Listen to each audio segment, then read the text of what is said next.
4 marks guaranteed वाली series में अपना अगला टॉपिक है सिकल सेल एनीमिया। इसके पहले 2-3 टॉपिक हम लोगों ने कर लिए हैं। जिसने नहीं देखा है वो जाओ पहले वो 2-3 टॉपिक देखो जहां से क्वेश्चन पूछा ही जाता है। मतलब ये वो टॉपिक्स हैं जो जनरली एग्जाम में तुम्हारे गलत हो जाते हैं और वहां से क्वेश्चन आता ही आता है। इसके पहले हम लोगों ने कलर ब्लाइंडनेस कर लिया है, सिकल सेल एनीमिया आज देख रहे हैं, हीमोफीलिया पढ़ लिया है। तो ये आज तीसरा टॉपिक है। रेगुलर लेक्चर आता है, डेली आता है, 8 से 10 मिनट में 4 नंबर पक्के हो जाते हैं। फॉर्म तुम्हारे आ चुके हैं, भरने की जल्दबाजी मत करना, वो हमने बता भी रखा है, पीछे वीडियो जाके देख सकते हो। 2-4 घंटे का वीडियो मत देखो, उसके लिए 7-8 मिनट का वीडियो बना दिया है, जाके देख लेना क्या डॉक्यूमेंट्स चाहिए और क्या क्या फिल करना है तुम्हें। आओ सिकल सेल एनीमिया की बात करते हैं जहां से 4 नंबर पूछा जाएगा। देखो सिकल सेल एनीमिया एक एग्जाम्पल है, ये प्लियोट्रॉपिक जीन का।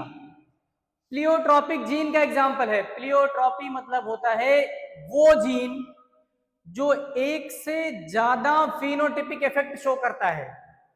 मतलब वो जीन जिसमें अगर डिफेक्ट एक से ज्यादा कैरेक्टर्स को कंट्रोल करता है, एक से ज्यादा फिनोटाइप को इफेक्ट करता है, ऐसे जीन को प्लियोट्रॉपिक जीन कहते हैं। इसी प्लियोट्रॉपिक जीन का एग्जाम्पल है sickle cell anaemia. Sickle cell anaemia एक ऑटोसोमल रिसेसिव डिसऑर्डर है। ऑटोसोम पे इसका जीन प्रेजेंट है। ये सेक्स क्रोमोसोम वाली बात नहीं है, जैसे कि हम लोगों ने पढ़ा था कलर ब्लाइंडनेस में, वैसा यहां नहीं है। उसका जीन सेक्स क्रोमोसोम पे था, XX फीमेल में, XY मेल में। इसका जीन ऑटोसोम पे है। अगर ये बात नहीं समझ में आती है तो किसी भी मेल या फीमेल में 23 पेयर ऑफ क्रोमोसोम होते हैं, जिसमें से 22 पेयर ऑटोसोम होते हैं जो मेल फीमेल में सेम होते हैं। एक पेयर सेक्स क्रोमोसोम होता है, फीमेल में XX और मेल में XY। तो इसका जीन ऑटोसोम पे प्रेजेंट है। कहां, कौन से क्रोमोसोम पे? क्रोमोसोम नंबर 11 पे जीन प्रेजेंट है। क्रोमोसोम नंबर 11 पे क्या कराता है? Beta chain of haemoglobin. Haemoglobin की बीटा चेन, हीमोग्लोबिन की 2 चेन होती है, अल्फा और बीटा। अल्फा चेन वो वाला क्रोमोसोम 16 पे होता है, बीटा चेन हीमोग्लोबिन का बनाने वाला वो क्रोमोसोम 11 पे होता है। कहां डिफेक्ट हुआ है? Beta chain of haemoglobin, haemoglobin की बीटा चेन, क्रोमोसोम नंबर 11। कौन सा वाला एमाइनो एसिड? कई सारे एमाइनो एसिड एक साथ अटैच हैं, पूरी चेन बनाते हैं। दिक्कत कहां होती है? 6th वाले एमाइनो एसिड पे। ये नंबर याद रखना है, कौन सा एमाइनो एसिड? 6th वाला एमाइनो एसिड। और 6th वाला एमाइनो एसिड में दिक्कत हुआ है तो क्या दिक्कत हुई है? पहले जब हीमोग्लोबिन की चेन, हीमोग्लोबिन की बीटा चेन, जब ये नॉर्मल जीन था, म्यूटेशन नहीं हुआ था और नॉर्मल जीन था, तो ये 6th वाला एमाइनो एसिड ग्लूटामिक एसिड बनाता था। लेकिन अब म्यूटेट होकर के वो वैलिन बनाने लग गया है। तो पहले नॉर्मल चेन में ग्लूटामिक एसिड बनता है, सिकल सेल एनीमिया हो जाने के बाद ये वैलिन बनने लगा है। तो ग्लूटामिक एसिड की जगह वैलिन। क्यों? क्योंकि हुआ है पॉइंट म्यूटेशन या जीन म्यूटेशन। सब्स्टिट्यूशन कहते हैं कायदे से। किसी की जगह कोई दूसरा आ गया। कौन आ गया? आओ देखें, इधर देखो, एनसीईआरटी का डायग्राम है, ध्यान से देखना। पहले ये नॉर्मल हीमोग्लोबिन था तो इस तरह से बाई कॉन्केव शेप वाला था। अब ये जीन म्यूटेशन हो गया तो हीमोग्लोबिन सिकल शेप हो गया है। सिकल शेप, इस तरह का शेप देखो, जैसे सिकल शेप हो जाना मतलब इस तरह का हो गया है, इस तरह से सिकल शेप हो गया है। ध्यान से समझना, ये हो गया है म्यूटेशन। और जीन में म्यूटेशन तो दिक्कत यहां हुई। पहले जब कह रहा है ये हीमोग्लोबिन की चेन नॉर्मल थी तो 5' to 3' कोडॉन था GAG, और उसका 3' to 5' वाले पे G की जगह C, ये G का C और A का T। ये GAG था, ये CTC था। और इस वाले कोडॉन से हीमोग्लोबिन की नॉर्मल चेन बन रही थी। ये 6 नंबर वाला कोडॉन है। ऐसे आगे पीछे और भी बहुत सारे कोडॉन लगे हुए हैं, उनको याद रखने की जरूरत नहीं है। नॉर्मल चेन में ये कोडॉन था, और जब डीएनए, ये डीएनए का दिया है, ये डीएनए है, उससे बनने वाला ये आरएनए बना है, आरएनए बना है। तो अगर पढ़ा हो कभी जेनेटिक्स तो याद होगा, डीएनए की दोनों चेन आरएनए नहीं बनाती है, एक ही चेन आरएनए बनाती है। कौन सा वाला? 3' to 5' वाला। तो डीएनए की इस चेन ने जब आरएनए बनाया तो ये वाला कोडॉन सीटीसी आरएनए बना, तो सी की जगह जी और थाइमिन की जगह एडेनिन, क्योंकि आरएनए बन रहा है, ये डीएनए में थाइमिन था, आरएनए बना तो एडेनिन हो गया, और ये साइटोसिन की जगह गुआनिन। तो ये आरएनए बना, जीएजी है कोडॉन, और जब तक जीएजी है तब ये 6 वाला कोडॉन है, तो एमाइनो एसिड बनता है ग्लूटामिक एसिड। जब नॉर्मल हीमोग्लोबिन है उस केस में, अब यहां से क्वेश्चन तुमसे वो पूछ लेगा ये कोडॉन दे करके, अगर वो आरएनए दे तो जीएजी लिखना है, और अगर डीएनए दे तो सीटीसी याद रखना है। फिर देखो यहां चेंज बताए तो कहोगे सीटीसी की जगह क्या हो गया है? सीएसी। लेकिन अगर आरएनए में पूछे तो कहोगे जीएजी की जगह क्या हो गया है? जीयूजी। लोग इसको तो याद रखते हैं कि जीएजी की जगह जीयूजी हो गया, लेकिन अगर वो डीएनए पूछ ले तब क्या करोगे? तब कह देना सीटीसी की जगह सीएसी हो जाता है। याद रखना ये बात, सुनना। तो ये नॉर्मल कोडॉन था जीएजी, ग्लूटामिक एसिड बना रहा था, हीमोग्लोबिन नॉर्मल थी, मस्त काम चल रहा था, बढ़िया, हीमोग्लोबिन ऑक्सीजन स्टोर कर रहा था, अच्छा चल रहा था काम। लेकिन जैसे ही, सुनना, जैसे ही क्या हुआ, ये डीएनए में चेंज हुआ, म्यूटेशन हुआ, यहां सीटीसी की जगह हो गया सीएसी, तो इससे बनने वाला आरएनए जीयूजी, इस आरएनए में जहां जीएजी था वहां जीयूजी हो गया, और जब जीयूजी हो गया, देखना, तो ये कोडॉन बदला है तो एमाइनो एसिड भी बदल जाएगा। पहले ग्लूटामिक एसिड बन रहा था, अब वैलिन बन रहा है। ये देखो, नेक्स्ट आगे देखो, पहले ग्लूटामिक एसिड बन रहा था और अब वैलिन बनने लगा है। जब तक ग्लूटामिक एसिड बन रहा था हीमोग्लोबिन की चेन नॉर्मल थी, ये नॉर्मल बीटा चेन थी, हीमोग्लोबिन नॉर्मल था, आरबीसी की शेप नॉर्मल थी और वो शेप थी बाइकॉन्केव। जब वैलिन बनने लग गया है तो ये एबनॉर्मल बीटा चेन हो गई, हीमोग्लोबिन एबनॉर्मल हो गया, और हीमोग्लोबिन एबनॉर्मल हो गया तो उतना ऑक्सीजन कैरी नहीं कर पा रही है आरबीसी, और जब उतना ऑक्सीजन कैरी नहीं कर पा रहा है तो लो ऑक्सीजन टेंशन की वजह से आरबीसी की शेप चेंज हो गई और सिकल शेप्ड हो गई आरबीसी, सिकल शेप्ड आरबीसी। आगे देखो, कह रहा था ये एग्जांपल है प्लियोट्रोपिक जीन का, मतलब मल्टीपल फिनोटिपिक इफेक्ट। देखो कौन कौन सा फिनोटिपिक इफेक्ट आया है। सिकल शेप्ड आरबीसी के कैरेक्टर याद रखने हैं। सिकल शेप आरबीसी अब पहले से ज्यादा हार्ड हो गई है, सिकल शेप्ड आरबीसी पहले से ज्यादा हार्ड हो गई है, और ये पहले से ज्यादा हार्ड आरबीसी, देखना, ये आरबीसी जो पहले से ज्यादा हार्ड हो चुकी है, ब्लड सर्कुलेशन स्लो कर देगी। जहां जाएगी आर्टरीज और वेसल में, हार्ड आरबीसी जाकर के एक जगह रुक जाती है तो ब्लड सर्कुलेशन स्लो हो जाता है।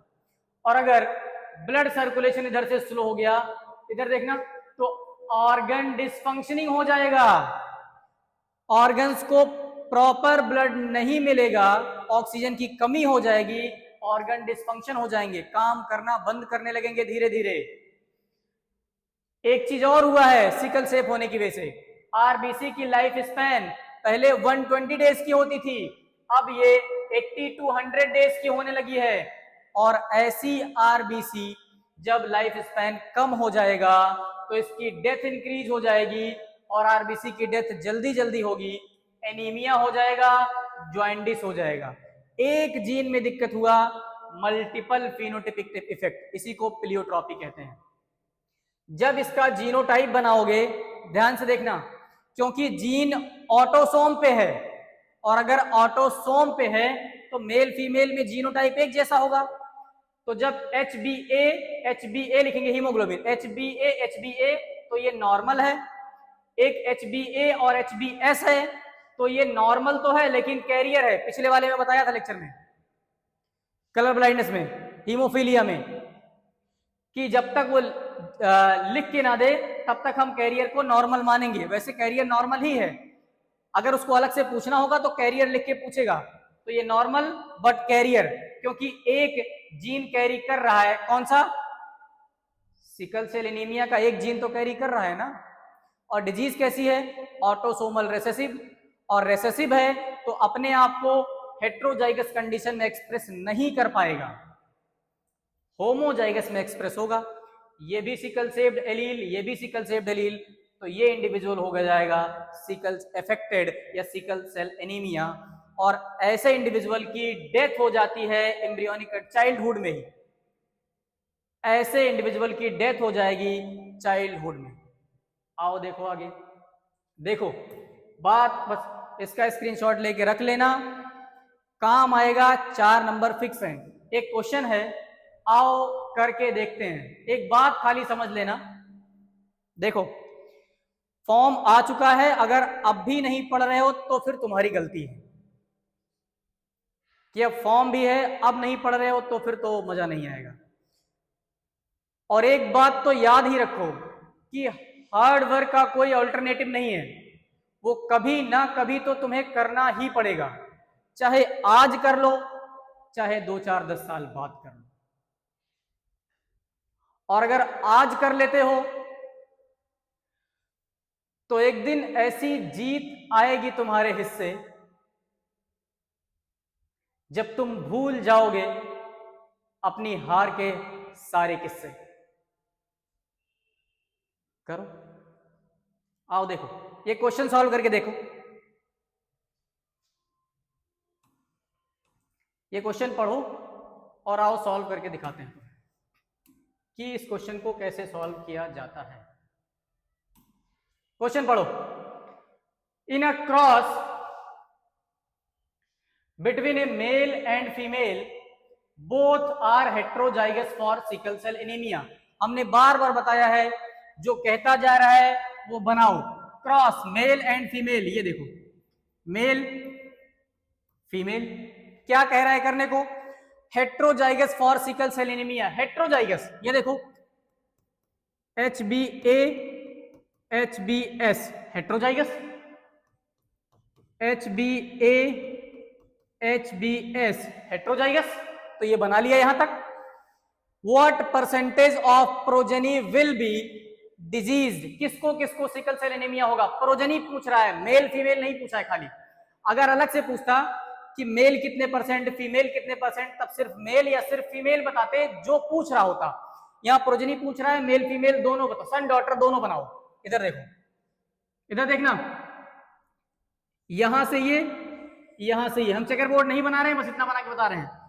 ये हो गया HbA-HbA, ये देखो। दूसरा इसका क्रॉस यहां से करा दो, HbA और HbS, इधर देखो HbA-HbS, इधर इसका क्रॉस इन दोनों से HbA-HbS, ये दोनों, इसका क्रॉस इससे HbS-HbS, ये देखो चारों बना के दिखा दिया है। पूछ रहा था डिजीज कितने होंगे, और हमने बार बार बताया है कैरियर को डिजीज नहीं बोलेंगे, कैरियर नॉर्मल ही है। तो कितने हो गए? ये नॉर्मल, ये और ये दोनों कैरियर। सिर्फ डिजीज कौन है? ये 4 में से सिर्फ एक, मतलब कितने? 25% डिजीज्ड होंगे। 4 में से एक 25%, 1/4। रेगुलर लेक्चर आएगा, डेली मिलेगा, जाके क्वेश्चन सॉल्व कर लेना। अगर रेगुलर बने रहते हो, देखते रहते हो, तो रोज 4 नंबर, और ज्यादा देर का होता नहीं है, 6 मिनट, 7 मिनट, 10 मिनट। अगर इतने में क्वेश्चन मिलता है तो घाटे का सौदा नहीं है, फ्री का मिल रहा है। तो पढ़ते रहो, मजे करो, देखते रहो वी नीट।